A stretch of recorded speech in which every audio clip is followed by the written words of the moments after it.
brings you a lifestyle show from people you know. Now, Central Valley Today.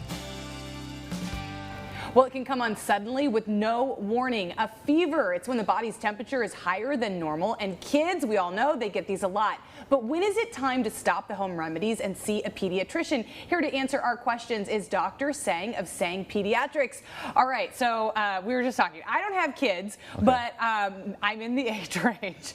Most of my friends have kids. Yeah. And so when we want to go out for drinks, usually they can't go because their kids are sick. That's and right. usually it's a fever or something, or they don't know what it is. So let's define what actually is a fever. You know, if you want to be technical about it, a fever is 100.4 degrees and up. Okay. So a lot of parents come in and say, oh, I got like a low-grade fever, or my kid has a low-grade fever. They're usually talking about 99 and below. Okay, but a fever actually, 100 and up. Yeah. But as I understand it, all our bodies, they all, sit at a different temperature, right? You're right, and it can be affected by just your environment. So sometimes when we don't want to give medicine, okay, you just kind of undress the kid or put them in a lukewarm bath, and that'll help bring the temperature down. Bring their temperature down. Yeah. What are home remedies that you suggest? Because, I mean, kids get this a lot, and it's correct me if I'm wrong, but it's your body's response, and it's natural.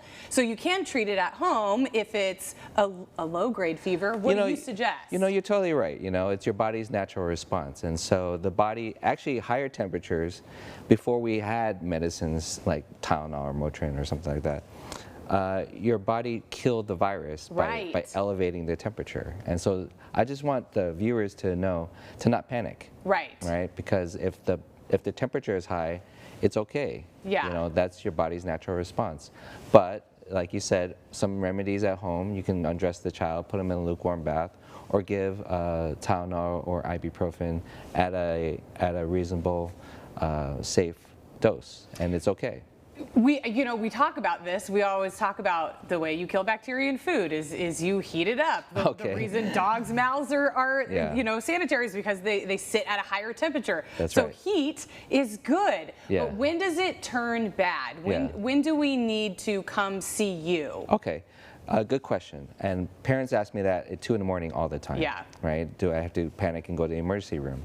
I always say you treat the child, not the temperature. Okay. So if the child's acting weird, get help right away. But if you're sitting at 104 and you're running around the room, acting like a normal kid, or you go to Walmart and nobody can tell that the kid is sick, it's going to be okay, So just give them the dose-appropriate Tylenol. You can call us. It says on the box, call a doctor. So we're more than happy to give you the dose that's safe. And then at Sang Pediatrics, what we do is we have a walk-in policy so that if the parents are stressed out, they can walk in and we can examine the kid, and then they don't have to worry and then go to ER all the time and wait in line and stuff like that. Right. If we've learned anything, since 2020, it's that we want to avoid the emergency room. Yeah, keep it to emergencies. Yes, and keep also, it to emergencies only. And the other thing that we do at our practice is that actually we test the patients. Okay. And so we can test you for strep, and we can test you for COVID and flu and mono. We had a kid the other day with fever for a while. I was like, okay, I'll test you for mono. Right. No big deal. Yeah. And so for me, it's easier to come in, get checked. I can look in the eyes and the ears and then listen to the chest, as opposed to something online or like over the phone or telemedicine. Yeah, we want to avoid WebMD. Yeah, well, it's 2024, like you said. Yeah. So parents are going to research anyway, right? So let them research, and then I'll come in, and then I'll try to guide you through it. And then me and my team, we're really good at doing this, because, again, fever in children, it's every day, all the time. Yeah. So let us do our job, and then we'll help guide you through it and make sure that you get the right medicine and get a good prognosis for the fever. Okay, you mentioned your team at Sang Pediatrics. Who is Sang Pediatrics? Who's working with you? What's the practice like? Okay, so we have 3 locations, and one's downtown Fresno, right near here. Yeah. And then we opened our new place at Fig Garden Village, right next to it, on Shaw and Palm, and then we have the one next to Clovis on Herndon and Willow. Okay. And so it's staffed with doctors and nurse practitioners, very experienced, very good.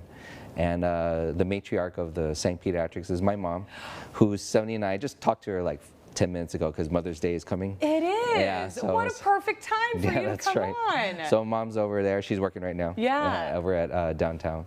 And she has 50 years plus experience. That was going to be my next question about how long Sang Pediatrics has been in Fresno. Yeah, so we moved here, we moved from Chicago to Fresno in 1985. We moved during Live Aid, so I'm dating myself, but we didn't have cable, so we were staying at hotel rooms watching MTV, and that's how I got up to date on Live Aid.